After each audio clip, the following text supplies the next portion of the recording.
आकाशवाणी गोरखपुर से प्रादेशिक समाचार।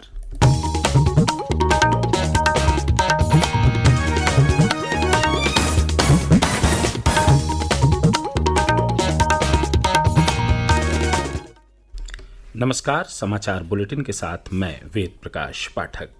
पहले मुख्य समाचार। राज्य निर्वाचन आयोग ने प्रदेश में नगर निकाय के दूसरे चरण के चुनाव वाले 38 जिलों में नियुक्त किए प्रेक्षक। निकाय चुनाव के दूसरे चरण के लिए प्रचार अभियान में आई तेजी। सभी राजनीतिक दलों के नेता अपने अपने प्रत्याशियों के समर्थन में कर रहे हैं जनसभाएं। अंडर ग्रेजुएट मेडिकल पाठ्यक्रमों में प्रवेश के लिए आज देश के 499 शहरों में आयोजित की जाएगी राष्ट्रीय पात्रता प्रवेश परीक्षा नीट। और प्रदेश में विभिन्न स्थानों पर हुई अलग अलग सड़क दुर्घटनाओं में 4 लोगों की मौत, 44 घायल।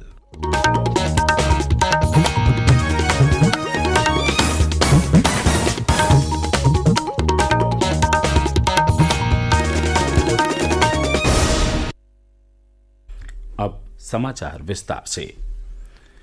प्रदेश में नगर निकाय के दूसरे चरण में 38 जिलों में निष्पक्ष एवं शांतिपूर्ण मतदान कराने के लिए राज्य निर्वाचन आयोग ने 45 प्रेक्षकों को नियुक्त किया है।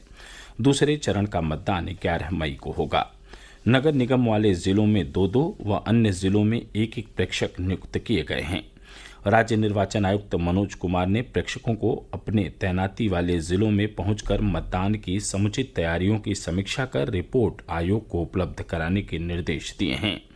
यह सभी प्रेक्षक मतदान प्रक्रिया पर नजर रखने के साथ साथ 13 मई को मतगणना संपन्न होने के बाद ही अपना जिला छोड़ेंगे। इस बीच राज्य निर्वाचन आयोग पहले चरण में हुए कम मतदान की समीक्षा कर रहा है। राज्य निर्वाचन आयुक्त मनोज कुमार ने कम मतदान वाले जिलों के जिलाधिकारियों से इस संबंध में जानकारी ली है। प्रयागराज नगर निगम में सबसे कम 31.35% ही मतदान हुआ है। वहीं लखनऊ, आगरा, गोरखपुर और मथुरा नगर निगम में भी बहुत ही कम मतदाता वोट डालने के लिए निकले। प्रदेश में नगर निकाय चुनाव के दूसरे चरण के चुनाव प्रचार के लिए राजनीतिक दलों ने अपनी पूरी ताकत लगा दी है। सभी राजनीतिक दलों के प्रमुख नेता और प्रत्याशी चुनाव प्रचार में जोर शोर से जुटे हैं।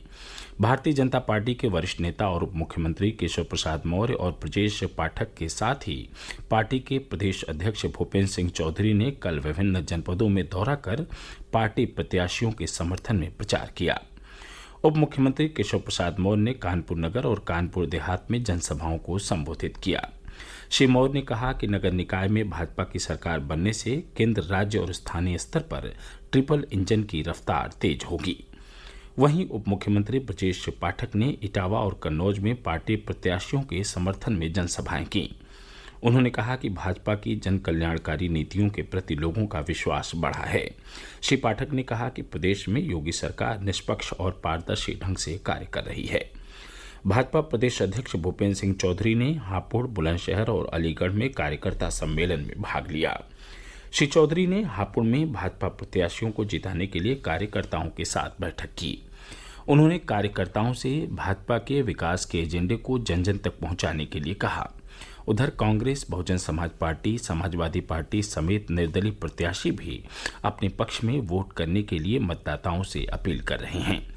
दूसरे चरण में 38 जिलों में 370 नगरीय निकायों के 7006 पदों के लिए चुनाव होंगे।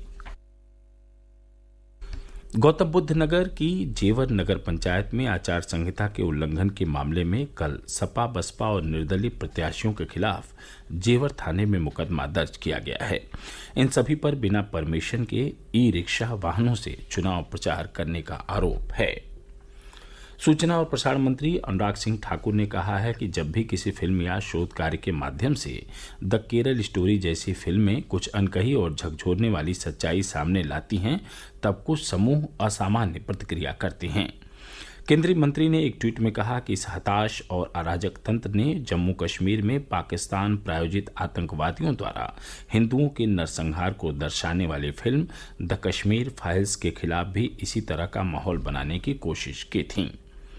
श्री ठाकुर ने कहा कि द केरल स्टोरी सच उजागर करने वाली फिल्म है और यह समय केरल तथा केरल वासियों को आतंकवाद से बचाने का है। विश्व स्वास्थ्य संगठन WHO ने कोविड-19 वैश्विक स्वास्थ्य आपातकाल के समाप्त होने की घोषणा की है। WHO का यह बयान महामारी की समाप्ति की दिशा में एक बड़ा कदम है। WHO की अंतर्राष्ट्रीय स्वास्थ्य विनियमन आपातकाल समिति ने कल कोविड महामारी पर चर्चा कर यह निर्णय लिया। विश्व स्वास्थ्य संगठन ने जनवरी 2020 में कोरोना वायरस के प्रकोप को अंतर्राष्ट्रीय स्तर पर सार्वजनिक स्वास्थ्य आपातकाल घोषित किया था। प्रादेशिक समाचार आप आकाशवाणी गोरखपुर से सुन रहे हैं। यह समाचार बुलेटिन हमारे YouTube channel AIR news Gorakhpur और ट्विटर हैंडल AIR_GKP पर भी उपलब्ध है। अंडर ग्रेजुएट मेडिकल पाठ्यक्रमों में प्रवेश के लिए आज देश के 499 शहरों में राष्ट्रीय पात्रता परीक्षा नीट आयोजित की जाएगी। यह परीक्षा देश के बाहर 14 शहरों में भी आयोजित होगी। परीक्षा दोपहर 2 बजे से शुरू होकर शाम 5:20 तक चलेगी। परीक्षा के लिए पंजीकरण करा चुके विद्यार्थी नीट की वेबसाइट neet.nta.nic.in से प्रवेश पत्र डाउनलोड कर सकते हैं। भारी बर्फबारी और खराब मौसम के कारण एक बार फिर केदारनाथ धाम यात्रा को रोक दिया गया है। यात्रा पंजीकरण पर 8 मई यानी कल तक के लिए रोक लगा दी गई है। मौसम विभाग ने अगले 4 दिन और मौसम खराब रहने का अनुमान व्यक्त किया है। स्थिति सामान्य होने के बाद केदारनाथ धाम यात्रा के लिए पंजीकरण फिर शुरू किया जाएगा। भाला फेंक खिलाड़ी नीरज चोपड़ा ने दोहा डायमंड लीग का खिताब जीत लिया है। नीरज ने 88.67 मीटर भाला फेंक कर यह खिताब जीता। प्रधानमंत्री नरेंद्र मोदी और खेल मंत्री अनुराग सिंह ठाकुर ने नीरज चोपड़ा को इस जीत पर बधाई दी है। एक ट्वीट में प्रधानमंत्री ने कहा कि नीरज चोपड़ा ने वर्ष के पहले ही आयोजन में पहला स्थान हासिल किया। श्री मोदी ने आगामी प्रतियोगिताओं के लिए भी नीरज चोपड़ा को शुभकामनाएं दी।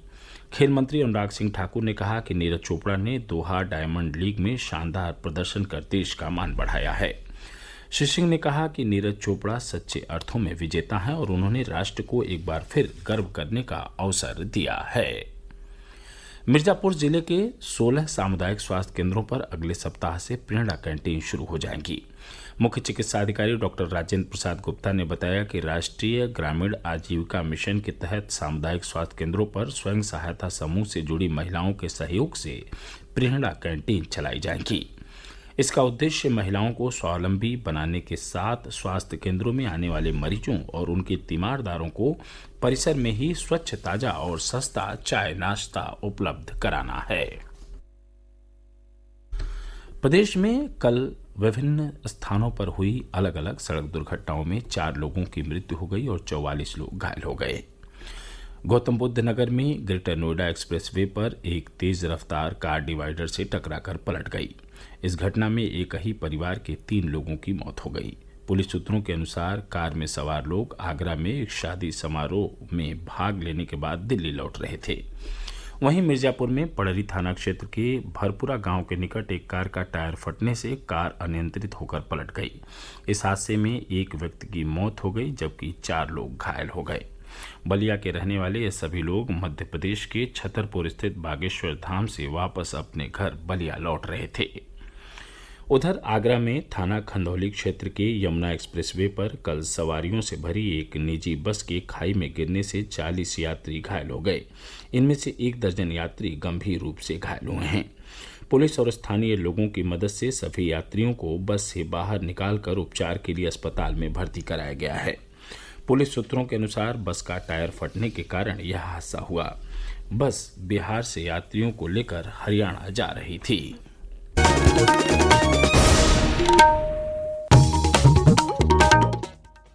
और अंत में इस बुलेटिन के मुख्य समाचार एक बार फिर।